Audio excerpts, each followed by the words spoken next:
Right. I think one of the reasons for that, there are probably many, but one of them is the fact that when you moralize the problem, it's no longer in the realm of reason.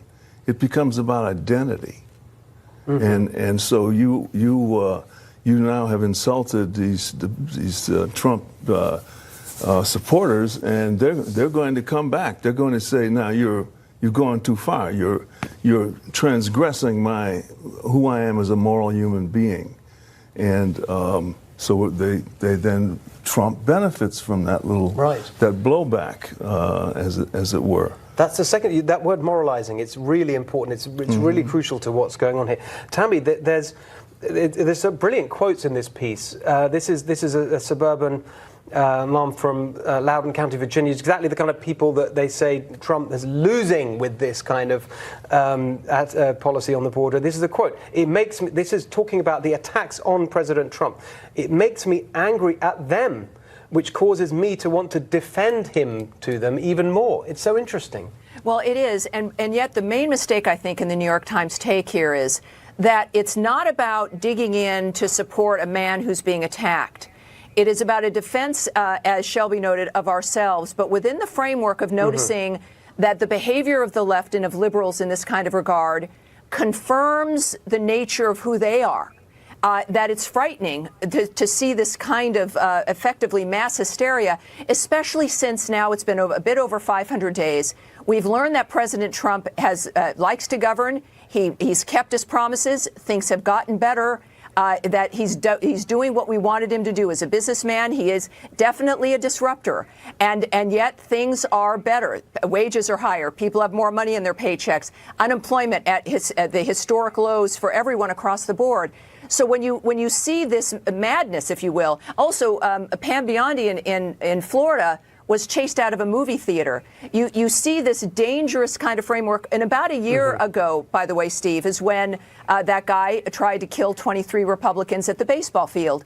So we know that this is dangerous. And I think that this pushback is less about a slavish devotion to Donald Trump and more of a confirmation that we were right in November, that the other side is turning into a dangerous framework, and that the supporting the president is in fact supporting what we wanted, which is policy, progression on the issues, a stronger economy, and a safer world. That's what we're digging in on. And they're making a mistake to think it's all about Donald Trump.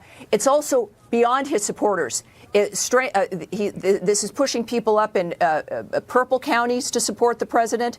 The New York Times noted that it's people who are college educated. They see it across the board in support increasing for the president. So Americans in general do not like what they're seeing. And I think Democrats would do very well in realizing that it's not Trump's fault. It's their behavior that Americans are rejecting. Interesting. So, Teslim, do you get any sense of that on the left, that there's a feeling that this is just going over the top? Oh, I mean, get a feeling of it. I've personally experienced it myself. You know, we see it even happening on the left. The more people that are against Bernie Sanders, the more people are going to support Bernie Sanders. The more people that are against Hillary Clinton, the more, the never Sanders, that just infuels, more people. But even myself, no matter how many times I've said I'm independent, I'm not a Democrat, I'm not a Republican, how many times I've been on Fox supporting black issues, I've been called a racist, I've been called a bigot from the left. Clients have been asked to detach themselves from me.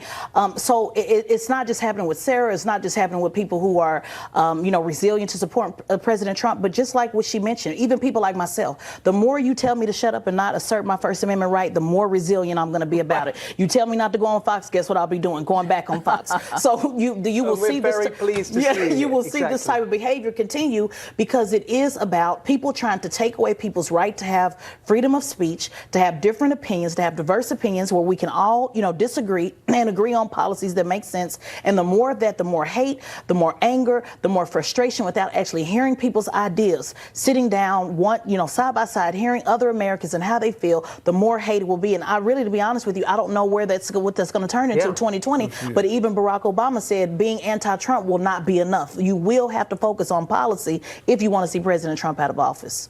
Shelby? Good for you. I went through that 30 years ago when I began to write about race, and I began to question the orthodoxy of the civil rights movement and the way race was as an issue was evolving in American life. And myself and a few other people who've now been sort of permanently labeled black conservatives. My friend Thomas Sowell says if we have our yearly conference, we can have it in a phone booth. There weren't many of us. And we went through this. Just know that you're absolutely right. What's important for blacks, for America, is for you to be an individual. If you're going to just represent, the party line of the group, then the group doesn't grow, nobody benefits. So I'm really happy and proud to see you take that position, and your suffering will pass. Oh, I appreciate that. Go ahead. No, we've got to leave it there, but I just really appreciate the discussion. Thanks to both of you. Thank you.